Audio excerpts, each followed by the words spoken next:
12시에 많은 참여 바랍니다.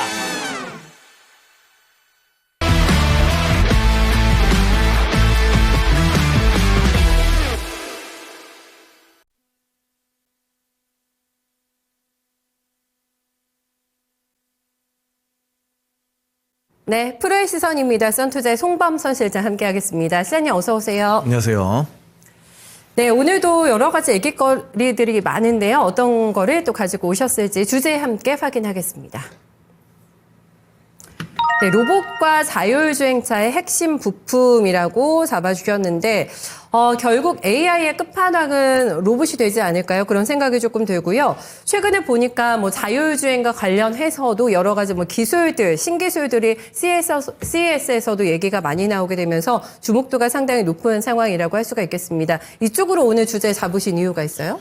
네, 이번 CES에서 사실 가장 네. 주목을 받고 있는 것이 로봇과 자율주행이다 이렇게 좀 말씀드릴 수 있겠고요. 2025년 이후로도 계속해서 미래지향적이고 흥미로운 산업들입니다. 그래서 우리가 이제 시대의 변화에 따라서 그 각 시대마다를 상징하는 것들이 있죠. 100년 전까지만 해도 자동차는 그 시대를 상징하는 것이었죠. 그렇게 말에서 자동차로 넘어가기 때문에. 그리고 뭐 70년, 60년 전에는 비행기가 그 시대를 상징하는 것이 되고 불과 30년 전까지만 해도 컴퓨터가 이 시대를 상징하는 것이다. 그리고 10년 전까지는 그리고 모바일, 핸드폰이 상징하는 것이다라고 한다면은 이제 차후에 2025년 뒤로는 이번 CES에서 보면은 로봇과 자율주행이 이 시대를 상징한다 이렇게 좀 말씀드릴 수 있겠는데요. 네. 중요한 거는 이 로봇과 자율주행차에 다 반도체가 들어간다는 사실입니다. 그래서 과거에는 핸드폰이나 뭐 스마트폰이나 PC 이런 쪽에 반도체가 많이 들어갔는데 중요한 건 최근에 반도체가 약간 주춤한 이유가 스마트폰과 PC 쪽이 지금 판매량이 좀 저조하다라는 측면이 있죠. 자, 그래가지고 사람들이 이제 한번 사면은 잘 안 바꾼다. 이미 기술이 정점에 달해서 신규로 바꿀 필요가 없다라고 느끼는 사람들 많아졌고 또 요즘 기계들은 잘 고장도 잘 안 납니다. 예전에 제가 어릴 때만 해도 컴퓨터 맨날 고장 나가지고 수리 기사 부르고 이랬었는데 요즘 잘 고장도 안 나더라고요. 그만큼 발전이 됐기 때문에 저는 상당히 좀 긍정적이다라고 판단을 하고 이런 점에 따라서 앞으로 반도체가 먹거리, AI 반도체 먹거리는 아마 이런 로봇이나 자율주행차가 될 것이다. 그리고 이 시대를 상징하기 때문에 그렇고 주가 수준을 봐도 뭐 로봇주도 그렇고 자율주행차주도 그렇고 대부분 거의 저점이다라고 좀 판단을 하거든요. 네. 자, 그렇기 때문에 앞으로 올라갈 여지는 굉장히 많다. 이렇게 좀 판단하고 있습니다. 네. 주제는 부품이에요. 그리고 이제 큰 틀에서는 자율주행하고 로봇 하셨는데 결국에는 빅테크들이 나아가야 될 방향인 거잖아요. 모든 빅테크들이 다 이쪽에 사활을 걸고 있는 상황이고요. 저희 연초부터 뜨끈했던 레인보우 로보틱스 마찬가지입니다. 삼성도 AI 로봇 쪽에 굉장히 큰 야심찬 포부를 밝히게 되면서 계속된 투자가 진행이 되고 있는데 당연히 봐야 되는 산업이겠고요. 그리고 주제에서는 사이즈를 조금 좁혀주셨단 말이에요. 부품 쪽으로. 그렇죠? 네. 핵심 부품으로는 어떤 것을 봐야 될까요? 로봇과 네. 그리고 자율주행차 그리고 여기에 한 단계 더 나와서 드론까지 이 셋이 가장 중요한 핵심 부품은 바로 눈이라고 생각합니다. 네. 저는 왜냐하면은 눈이 있어야 이게 돌아다닐 수 있거든요.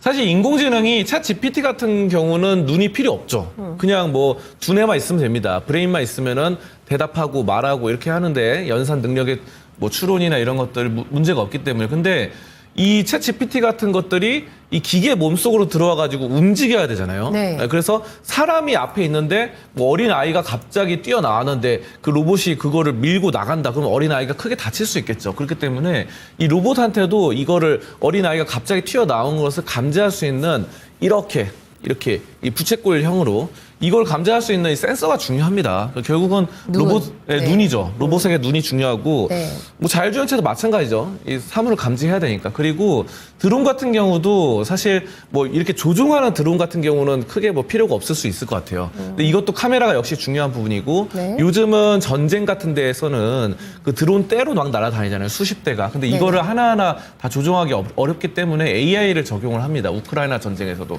그래서 목표물, 타겟을 딱 지정해 놓으면은 그거를 계속 따라가요. 이렇게 곡선으로.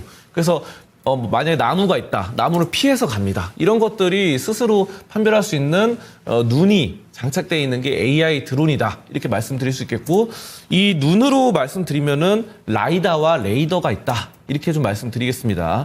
자, 그리고 자율주행차 같은 경우도 최근에 이제 2025년 이후로는 레벨 4, 레벨 3 이후로 계속해서 올라가기 때문에 완전 자율주행차 레벨 5를 향해서 달려가죠. 이런 것들은 잘 되려면 레이더가 가장 중요하다. 이 라이다랑 레이더가 다른 겁니다. 차이점을 얘기해 주세요. 네, 말씀드리자면은 네. 뭐 하나씩 말씀드리면 일단은 가장 기본적인 거는 카메라입니다. 카메라는 그냥 우리의 일반적인 눈과 같아요. 눈과 이 가시광선을 이렇게 감지할 수 있는 이게 카메라다 이렇게 말씀드릴 수 있겠고, 라이다 같은 경우는 약간 여기서 가시광선뿐만 아니라 여러 가지 뭐 적외선이라던가 자외선 등등을 감지하면서 3D로 이렇게 구형을 할 수 있는 더 일반 우리의 눈보다 더 복잡하고 첨단화돼 있는 그런 것들이 라이다다 이렇게 말씀드릴 수 있을 것 같아요. 그래서 카메라는 일단 우리의 눈처럼 사물을 감지하는 거고, 라이다는 3D 그래픽으로 3차원 이미지로 정밀하게 이렇게 인식할 수 있는 거다. 그러니까 레이저 펄스를 발사합니다.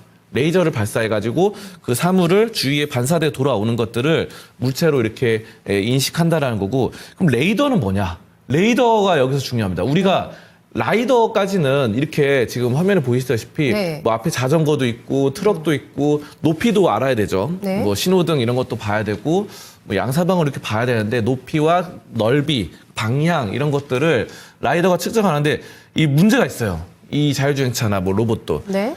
갑자기 눈이 온다거나 뭐 안개가 낀다거나 뭐 밤이 됐다거나 그러면은 밤이 되면은 이렇게 라이터를 켜가지고 불로 비춰서 할 수 있겠지만 네. 막 갑자기 눈이 오면은 시야가 막 가려지잖아요. 그래서 아무리 빛을 쏴서 해도 감지가 안 되는 경우가 있습니다. 그래서 우리 인간도 마찬가지예요. 눈이 막 오는데 캄캄한 밤이면은 아무리 손전등 비춰도 안 되는 것처럼.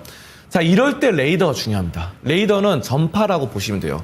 그래서 라디오 웨이브라고 하죠. 라디오 웨이브 전파, 주파수를 발사해서 우리가 인간과 박쥐가 다른 게, 박쥐는 막 전파로 서로 교류를 하잖아요. 그렇다고 합니다. 그리고 막 코끼리도 그렇고 고래도 그래요. 서로 전파로 막 이렇게 해가지고 의사소통을 멀리서도 막 1km, 2km 멀리서도 하는데, 이런 의사소통, 박쥐라던가 이걸 라디오 웨이브, 전파라고 하는데, 그거를 통해서 그 전자기파 있잖아요. 전자기파를 발사해가지고 사물이 눈이 안 보여도 깜깜한 어둠이나 아니면은 눈이 막 내리고 안개가 껴도 그 안개를 다 제거할 수는 없기 때문에 그 전파를 통해서 거리나 속도, 각도 이런 것들을 맞출 수 있다는 거죠. 그래서 이런 점들이 먼지도 많고 뭐 미세먼지가 많은 그런 시점이라도 우리가 계속해서 나아갈 수 있는 그런 기능이 되었다라는 겁니다. 자율주행차든 로봇이든 이런 거를 레이더를 장착하기 때문에. 그래서 레이더가 라이다보다 부피도 작고 가격 측면에서도 상당히 저렴해서 소형화가 가능하고 이런 상당히 이런 좋은 점들이 있어요. 그래서 사실 우리가 자율주행차가 좀 위험하다 그쵸. 뭐 이런 말들도 네. 있지만 우리 인간이 운전하는 것보다 저는 더 안전하다고 생각합니다. 앞으로. 왜냐하면 우리 인간은 이 시야가 가려지고 눈이 많이 오고 뭐 먼지가 끼고 안개가 끼면은 운전하기 힘들잖아요. 근데 이제 이 자율주행차는 센서로 그 전파로 감지를 하기 때문에 오히려 더 이런 깜깜한 밤이나 안개가 낀 날은 더 안전하다 이렇게 보고, 이 핵심 기술이 바로 핵심 부품 라이더와 레이더를 만드는 부품이다 이렇게 좀 말씀드리겠습니다. 네, 너무 중요합니다. 안전을 위해서는 이게 완벽하게 조합이 이루어야 되는 거잖아요. 라이다 설명 자세하게 해주셨는데, 레이더 그리고 카메라. 근데 이 라이더하고 레이더 관련된 종목들이 몇몇이 언급이 되긴 하잖아요, 시장에서. 근데 실제적으로 숫자가 얼마나 나오는지가 궁금한데, 전체적인 시장의 캐파를 좀 볼까요? 많이 크고 있나요, 시장이요? 네, 이 시장이 정말 많이 크고 있고. 네. 라이다의 성장률을 먼저 말씀드리면요. 2030년까지 2023년 시장 규모의 15배를 초과할 것으로 예상되고 있습니다. 그리고 2017년과 비교해보면은 2030년에 무려 200배나 성장할 것이다. 물론 2017년은 과거긴 하지만. 그래서 13년 만에 200배 성장이다라고 말씀드리고, 이 자료 같은 경우에 일본의 야노경제연구소 자료인데요.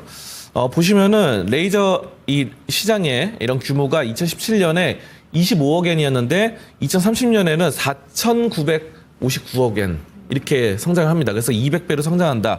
그래서 2017년에 보다 뭐 굉장히 좀 많이 성장을 해서 200배가 되는 부분이다 이렇게 말씀드리고, 중요한 거는 우리나라 돈으로 환산하면은 2017년에 230억 원이에요. 근데 이제 2030년에 4조 5,700억 원이다 이렇게 말씀드리고요. 센서별로 보면 레이더 시장이 가장 크고요. 12조 8천억 원, 그리고 카메라 11조 9천억 원, 그다음 라이더가 이제 4조 5천억 원 가량 됩니다. 초음파가 8천억 원인데요. 자, 근데 이제 이건 일본 거다 보니까 다른 자료도 말씀드리면 미국 거를 보면은 미국의 컨설팅 스카이퀘스트 테크놀로지 자료에 의하면은 여기는 좀 비교를 해보니까 2030년까지 더 많이 성장한다고 발표를 했습니다. 미국 자료에는.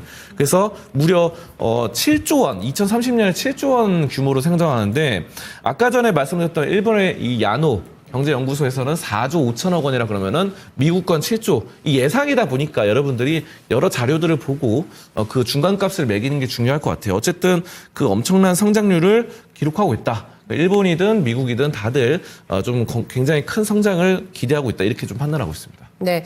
같이 볼까요? 그러면 전장 시장도 많이 좀 같이 크고 있는 상황일 것 같은데요? 그렇죠. 네. 전장 부품이 바로 아까 말씀드린 라이더, 레이더 다 포함하는 그런 거라고 볼 수 있고 전자장비로서 자동차의 전자장비를 담당하는 건데 전장 부품의 시장을 스마트폰 시장과 비교를 했습니다. 그러면은 사실 지금 같은 경우가 거의 비슷하다. 라고 볼 수 있을 것 같아요. 2023년 기준으로 봤을 때는 거의 비슷했습니다. 스마트폰.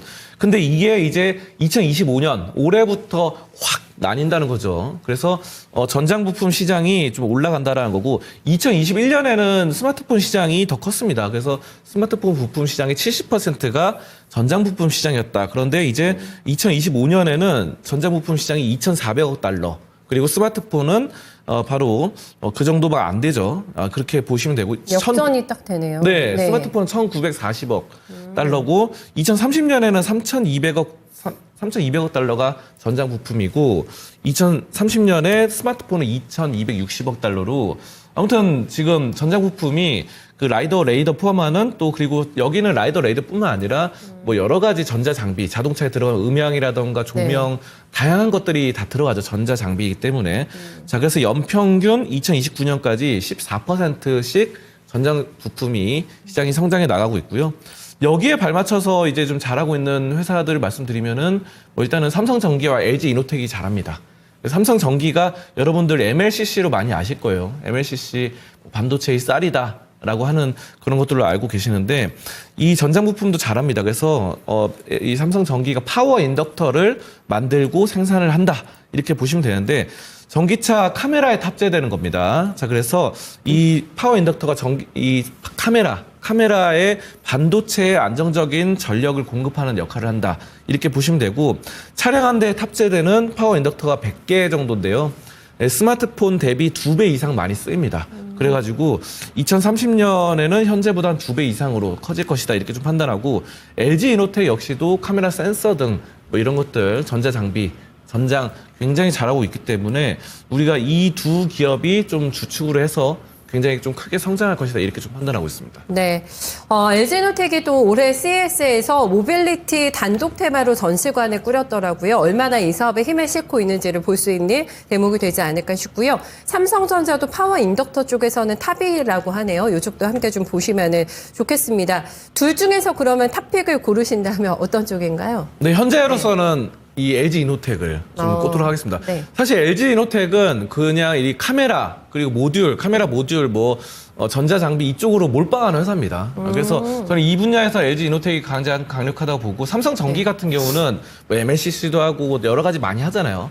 그래서 올인을 한 거는 이 분야에 올인한 거는 LG이노텍이다 말씀드리고 자, 로봇과 자율주행차, 드론에 들어가는 핵심 부품 바로 이들의 눈을 담당하는 기업이 바로 LG이노텍이다라고 말씀드리고 LG이노텍의 사업을 보면은 광학 솔루션 사업이 가장 큰데요. 여기가 이제 카메라 모듈을 담당하는 회사죠. 그래서 사실 이런 것들은 뭐 로봇이나 자율주행차뿐만 아니라 스마트폰에도 많이 들어가요. 그래서 LG이노텍 그러면은 좀 최근에 유명했던 것이 이 아이폰 신제품에 이제 카메라에 그 LG이노텍 제품이 들어갔거든요. 자, 그래서 그런 점들, 뭐 셀카든 후면 카메라든 이런 점들이 많이 들어가고 꾸준하게 납품을 하고 있습니다. 그만큼 카메라 쪽으로는 정말 잘한다라는 것이고요. 자, 그래서 반도체도 잘합니다. 반도체 기판 쪽으로 LG이노텍이 하고 있는데 이쪽으로 이제 육성 가속화를 하면서 테이프 서브스트레이트 같은 경우는 이제 중화권 전략 거래선에서 이제 시장 1등 지위를 확고히 하고 있다 이렇게 보고 매출액 같은 경우는 뭐 11% 늘어나고 영업이익이나 당기순이익도 계속해서 늘어나거든요. 자, 그래서 광학 솔루션에서 계속해서 14%가량 늘어서 매출 12조를 달성했다라고 말씀드리고요.